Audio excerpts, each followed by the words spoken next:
These beautiful forests were once the home to a variety of animals.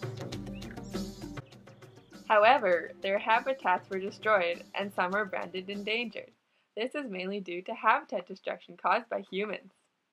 In this documentary, we'll be focusing on 4 endangered species who have suffered great habitat loss due to humans. These species are the Sumatran elephants, Bornean orangutans, mountain gorillas, and giant pandas. We first interviewed zoologist Dr. Sun about the Sumatran elephants.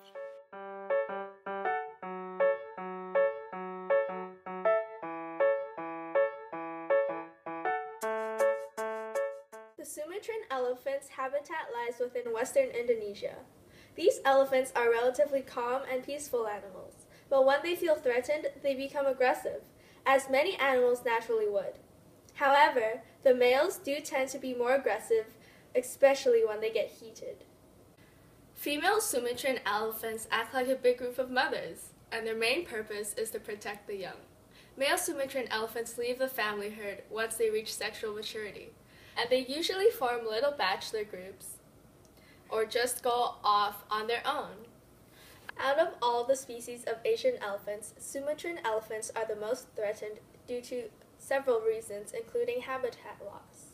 In 2012, the Sumatran elephant was changed from endangered species to critically endangered because half of their population was lost in one generation due mainly to habitat loss.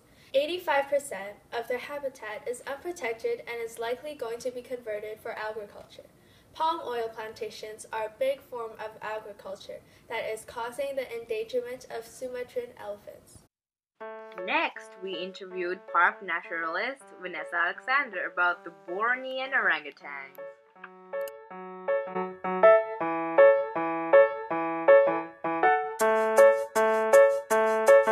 There are 2 different types of orangutans: Bornean orangutans, who live in Indonesia and Malaysia, and Sumatran orangutans, who live in Indonesia. They are very patient, intelligent, and observant animals. Orangutans are solitary animals. The males prefer to live alone and usually do not get along with other adult males. The females most commonly live with their young. The Bornean population has declined significantly during the mid-20th century because of illegal logging, mining, and conservation of forests to agriculture, resulting in their population to decrease 50% over the past 60 years, and their habitat has been reduced by at least 55% over the past 20 years.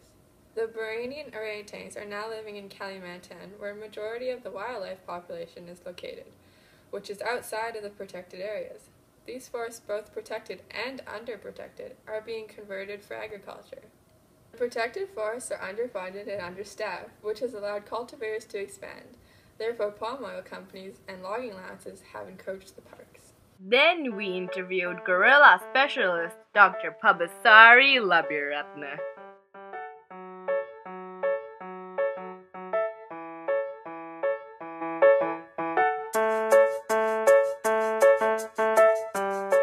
Mountain gorillas' habitats are limited to protected national parks in certain areas of Africa. These areas are the Democratic Republic of Congo, Uganda, and Rwanda. Until 1960, gorillas were relatively well protected, but then the Civil War broke out, causing the park protection to disappear. Mountain gorillas are relatively calm and live a peaceful life. Only on rare occasions are they aggressive towards humans, and that is only if they are being threatened. Mountain gorillas are endangered because of 2 reasons. They are being hunted and their habitat is being used for agriculture. Some of the areas where their habitats are located have the highest human population density in the world, and every acre that is not protected is farmland. Today, thanks to the conservation efforts, their population has slowly increased from 620 in 1986 to 880 today. Our next interview was with eccentric but enthusiastic Dr. Flossie from the Shanghai Zoo in China about the giant pandas.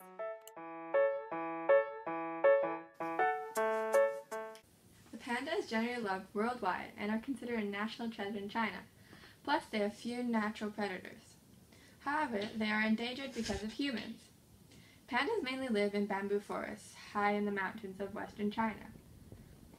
Their primary habitat is in Yangtze Basin region in China.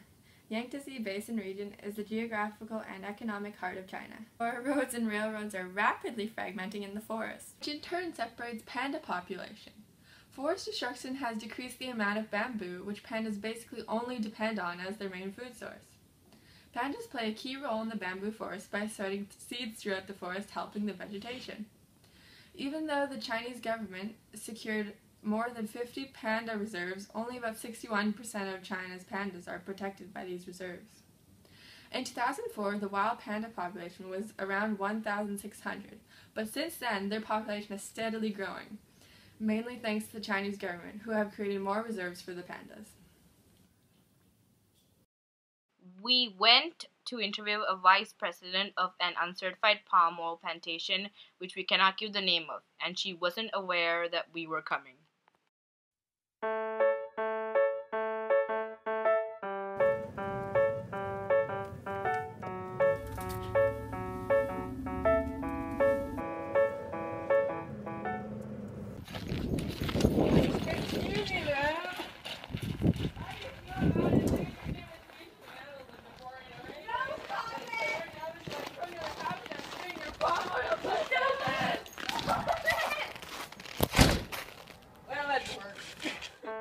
Our final interview was with a former palm oil plantation worker, Nicole Misty, about palm oil plantations. Palm oil comes from clearing land for palm oil plantations, where they burn or cut down forests to grow their palm oil plant.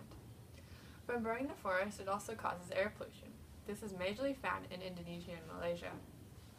This has caused many species like the rhinos, elephants, tigers, and orangutans to become closer to extinction.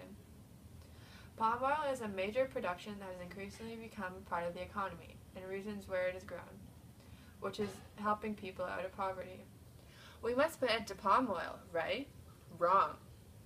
People make their living off of palm oil. We can't just take that away from them. So there is a new method called sustainable palm oil, which prevents people from using harmful methods that harm people and animals by using certain chemicals.